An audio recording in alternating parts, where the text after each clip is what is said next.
What is good, guys? So we are dealing with an E Phrygian dominant backing track today. So I wanted to give you guys some licks that you could use in E Phrygian dominant and kind of explore how the scale actually works. I wanted to keep it kind of close to this 12 so that we could see that we're not in natural minor anymore. So the natural minor scale, if this is E and that's our 1, then we got our 2 and our 3 here, and our 4 and our 5.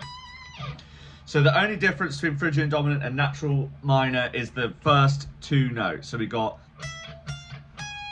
now dealing with the flat second and the major third instead of the major second and minor third. So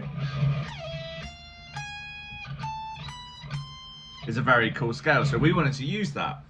So we start off with a nice, I was kind of thinking of Soto for this introduction section, and a song called Second Chapter. So our backing is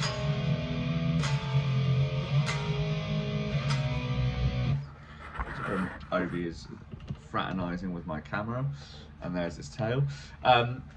So nice and basic: root, minor second, major third, and fifth. So kind of like outlining a sus2, but like a minor sus2. I really wanted some tension to be built from there so that we got the intro.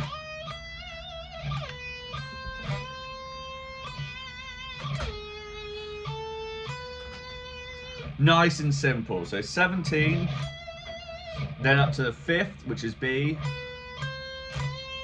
A little bit of phrasing there for you. So hit the note, come back, and then bend that back up to it. And then Phrygian dominant major third, which is 9, 10, and 12. Then we've got this.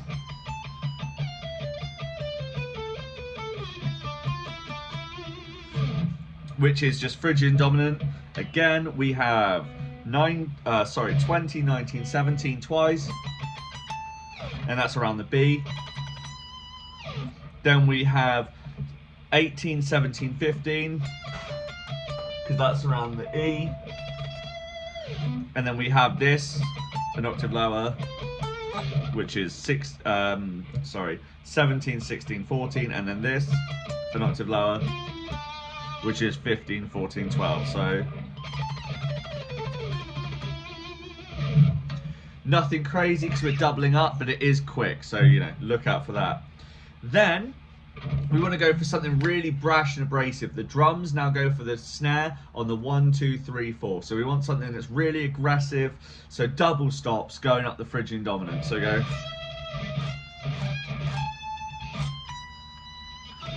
So the whole reason we do that little bit at the end and we take away the double stop is because I want to be in a position where I can use my hands freely. And if I'm in this double stop, I'm using up 3 fingers and my pinky's the only one that's free. So that's why we go. And we end on the 5th, because the 5th and the 1 is somewhat a resolution, but the 5th kind of, in this context, says we're going to go somewhere else. So we got our aggressive double stops.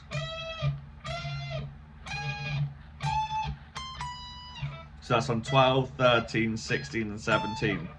Then we bring up the theme of the octaves by going.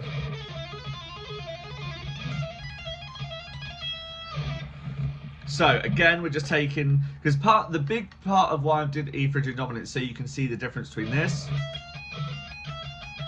and this. Both have their place, but you really want to know how to go and have a lot to use in E Phrygian dominant. So that's why we do this. We're just taking the diatonic notes of E Phrygian dominant and tapping them. So we start off with our, this is our 4th note, so this will be A, and then every time we tap we just go pinky, second, index, second, pinky, and then we just move this, we go,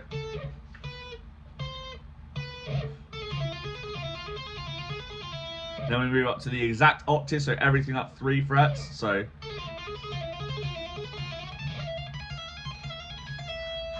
I personally say for that one, what you want to be aiming for is these 2.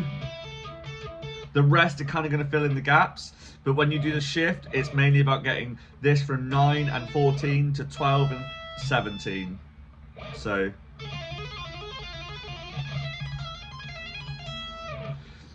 Then the rest of the track with the Force of the Floor is completely up to you, whatever you want to do with it and whatever you want to have fun doing with it. I will upload the back end and everything and have the tabs attached, so if you need any help, give me a shout. If you don't upload, you are the worst human. No, I'm joking. But if you don't upload, I need to know why. I don't want, oh, I just didn't get round to it. That's not a good enough excuse. I want to know why, so I can make stuff more applicable for what you guys actually want to do, and so that I don't waste the time on a Saturday making sure that I do something with minimal actual, what do you call them, submissions. So put below what you actually want to see. I didn't have time is not good enough. You're on Shredders University, baby. Nice one.